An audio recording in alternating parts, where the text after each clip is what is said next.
ආයුබෝවන් හැමදෙනාටම අද මම ගෙනල්ලා තියෙන මාතෘකාව තමයි purchasing power parity නැත්නම් ක්‍රය ශක්ති සාම්‍ය. මේක ගොඩක්ම ආර්ථික විද්‍යාව හදාරන ඔබට ඉතාම වැදගත් වෙන මාතෘකාවක්.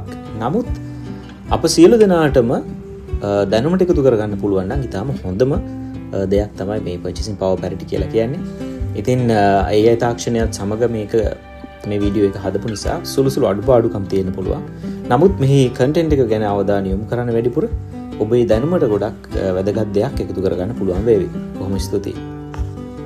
හරි, අද අපි මේ ලෝක බැංකු දත්ත පදනම් කරගෙන ලොකු විමර්ශනයක් කරන්නයි යන්නේ. ඔව්, විශේෂයෙන්ම මේ ක්‍රය ශක්ති සාම්‍යය.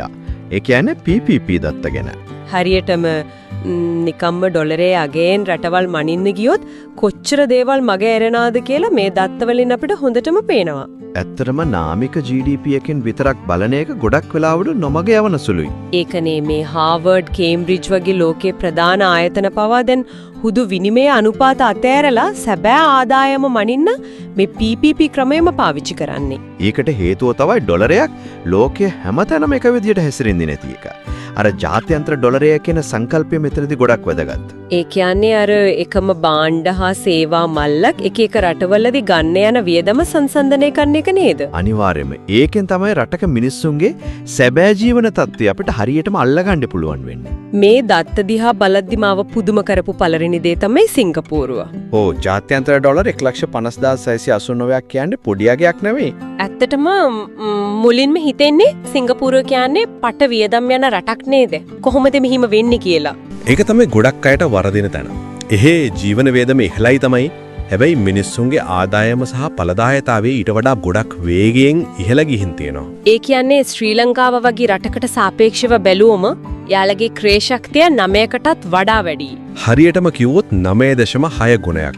වියදම වැඩි වුණත් ආදායම ඊට වඩා වැඩි නම් සැබෑ මිලදී ගැනීමේ හැකියාව ඉබේම ඉහළ යනවා.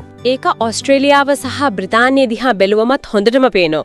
ඕස්ට්‍රේලියාව ඩොලර් 70,111ක් ගනිද්දී බ්‍රිතාන්‍යයේ ඉන්නේ 62,009ක. ඔව්, ඒ රටවල් දෙකම ඉහළ ආදායම් ලබන රටවල් වුණාට ඕස්ට්‍රේලියාවට යාළගේ දෙවන්ත සම්පත් මත පදනම් වුණු ආර්ථිකය නිසා ලොකු වාසියක් තියෙනවා. තායිලන්තයත් ඩොලර් 24,712ක අගයක් අරගෙන ස්ථාවරව ඉස්සරහට ඇවිත් තියෙනව නේද?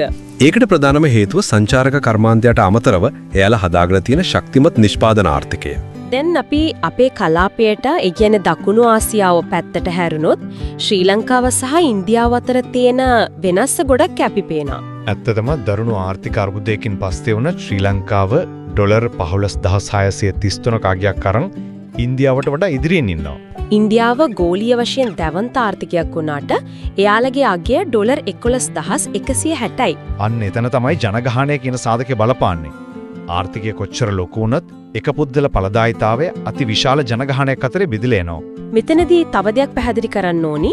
අඩු ආදායම් ලබන රටවල බඩු මිල අඩුයි කියන එක විතරක් නෙවෙයි මේ PPP වලින් කියවෙන්නේ. ඔව්, ඒක හරිම වැදගත් කාරණයක්. උදාහරණයක් විදියට කෝපි එකක් බොන්න හරි, ගෙදරකට කුලිය ගෙවන්න හරි ලන්ඩන් වල ලොකු මුදලක් ගියත් එයාලගේ වැටුපෙන් ඒක ලේසියෙන්ම දරා ගන්න පුළුවන්. හැබැයි ශ්‍රී ලංකාව වගේ රටක බඩු මිල අඩුයි වගේ පෙනුනත් සාමාන්‍ය වැටුපට සාපේක්ෂව වෙලුව මේක ලොකු ප්‍රතිශතයක් ගන්නවා. ඒ කියන්නේ මේ දත්ත වලින් නිරූපණය වෙන්නේ සැබෑ මිලදී ගැනීමේ හැකියාවේ තියෙන දැවැන්ත ගෝලීය අසමානතාවය. හරියටම බඩු මිල අඩුයි කියන්නේ සැබෑ ධනවත්කමක් තියනවා කියන එක නෙවෙයි. සාමාන්‍ය මිනිස්සෙකුට තමන්ගේ ආදායමෙන් කොච්චර දේවල් භුක්ති විඳින්න පුරවන්ද කියන එකයි මෙතනදී මනින්නේ. ඉතින් අද මේ කරපු ගැඹුරු විමර්ශනය අපිට ගොඩාක් දේවල් හිතන්න ඉතුරු කරනවා. අනිවාර්යෙන්ම මේ දත්ත ඇත්තටම ප්‍රායෝගිකයි. අපි හැමදාම අහන්නේ ඉන්දියාව වගේ රටවල් ලෝකයේ වේගයෙන්ම වර්ධනය වෙන ආර්ථිකයන් කියලා. ඔව්, සමස්ත GDP එක නම් ගොඩක් ඉහළයි තමයි.